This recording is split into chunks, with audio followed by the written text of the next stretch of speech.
YouTube private channel. நம்முடைய சேனலில் இன்றைக்கி என்ன பேச இருக்கோம் அப்படின்னா,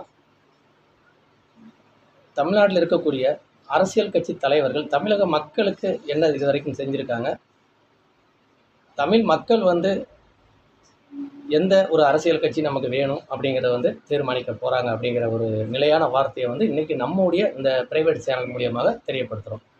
அதாவது என்னன்னு கேட்டிங்கன்னா, காலங்காலமாக தமிழ்நாட்டில் ஆட்சிகள் செய்து வந்த கட்சி தலைவர்கள் காமராஜர், அறிஞர் அண்ணா, கலைஞர் மு கருணாநிதி, புரட்சித் தலைவர் எம்ஜிஆர், ஜெயலலிதா ஜெயலலிதா அம்மையார், இவங்களுக்கு பின்னாடி ஆட்சியில் நேரடியாக தேர்தலில் களம் இறங்கி சந்தித்து தமிழக மக்கள் மூலியமாக இவர்தான் நமக்கு முதலமைச்சராக வேண்டும் என்ற ஒரு முழு எண்ணத்தோடு கலைஞர் ஐயா ஈன்றெடுத்த பிள்ளை மு.க. ஸ்டாலின் அவர்களை தமிழ்நாட்டு மக்கள் முழுமையாக தேர்ந்தெடுக்கப்பட்ட ஒரு அரசியல் கட்சி தலைவராகவும் இந்நாள் தமிழ்நாட்டு முதலமைச்சராகவும் திரு மு.க. ஸ்டாலின் அவர்கள் இன்றைக்கி தமிழ்நாட்டில் அவர் ஆட்சிகள் செய்துக்கிட்டு இருக்காரு.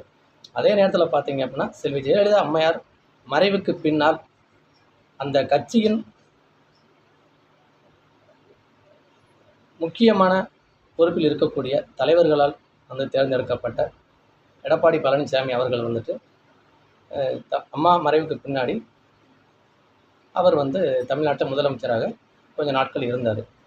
ஆனால் தமிழக மக்கள் என்ன செஞ்சாங்க அப்படிங்கிறது முழுமையாக தெரிஞ்சுக்கிறாமல் இன்றைக்கி தமிழ்நாட்டில் ஒரு நாளுக்கு ஒரு வார்த்தைகளை வெளிப்படுத்திக்கிட்டு இருக்காங்க திமுக, அதிமுக. இந்த இரண்டு அரசியல் கட்சிகள் தான் தமிழக மக்களுக்கு தேவை என்பது அனைவருக்கும் தெரியும்.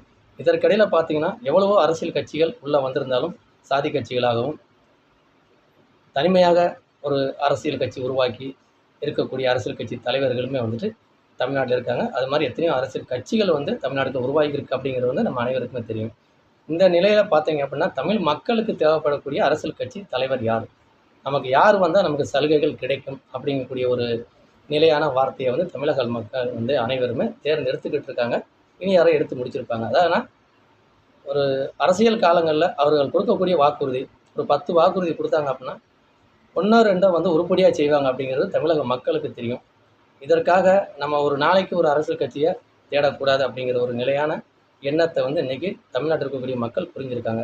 அப்படி இருக்கவும் காலத்திலும் மாறாத அளவுக்கு கலைஞர் ஐயா ஈன்றெடுத்த பிள்ளை இந்நாள் முதலமைச்சர் மு.க. ஸ்டாலின் அவர்கள் தமிழ் மக்களுக்கு அவர் வாக்குறுதி கொடுத்தது போல் அனைத்து வாக்குறுதியுமே நிறைவேற்றிருக்காரு தமிழ்நாட்டுக்குள்ளே ஸ்டாலின் அவர்கள்.